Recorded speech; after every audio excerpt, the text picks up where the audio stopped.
Have you heard of whipping punishment? This shocking form of punishment is still used in some Southeast Asian countries. Whipping, or more specifically, caning.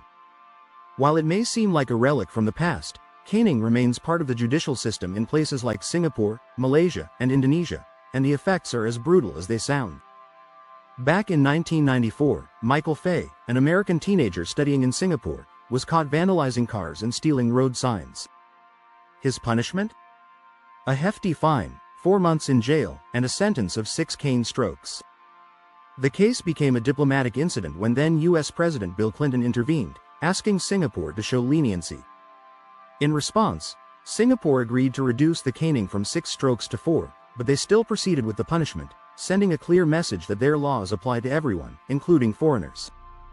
Despite global outrage, Singapore stood firm, arguing that strict punishments like caning were crucial in maintaining law and order. Singapore's strict legal system, including the use of caning, can be traced back to its colonial history. When the British colonized Singapore in the 19th century, they introduced corporal punishment as a way to control the growing population of immigrants, particularly to deal with the rampant crime associated with Chinese gangs.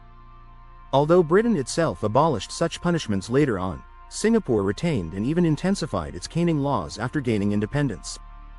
Singapore's caning offenses include crimes like drug trafficking, illegal immigration, robbery, and sexual assault. One of the reasons caning remains in practice is the belief that it acts as a strong deterrent, preventing crime before it happens.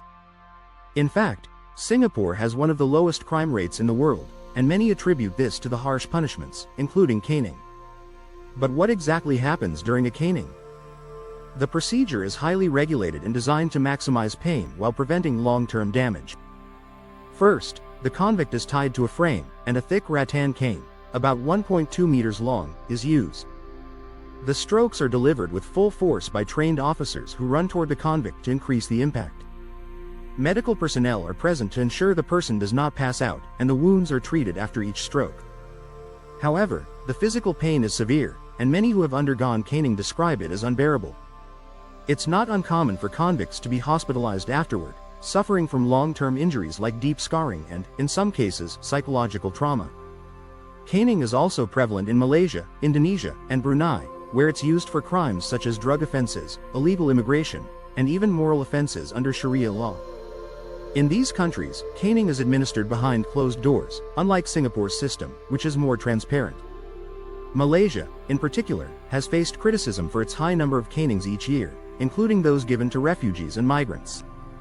In Indonesia's Aceh province, where Sharia law is enforced, public flogging is a common punishment for moral offenses like gambling, adultery, and same-sex relations. The punishments are carried out in front of large crowds, with the goal of shaming the individual as much as physically punishing them. Aceh's public flogging is another form of corporal punishment that has attracted international condemnation, especially when it's applied to vulnerable groups like women or LGBTQ+ individuals. Unsurprisingly, caning and flogging have sparked ongoing debates about human rights. Amnesty International and other organizations have called these practices forms of torture, arguing that they violate international human rights standards. Critics argue that such punishments are cruel, inhumane, and often applied disproportionately to vulnerable populations, such as migrants, women, and political dissidents. Despite these concerns, many countries that still practice caning see it as an effective deterrent that maintains public order. Singapore, for example, defends its legal system as being crucial to its reputation as one of the safest countries in the world. However, the long-term effects on the individuals subjected to these punishments, both physically and psychologically, are undeniable. Caning and flogging remain controversial forms of punishment, deeply rooted in the legal systems of several Southeast Asian countries.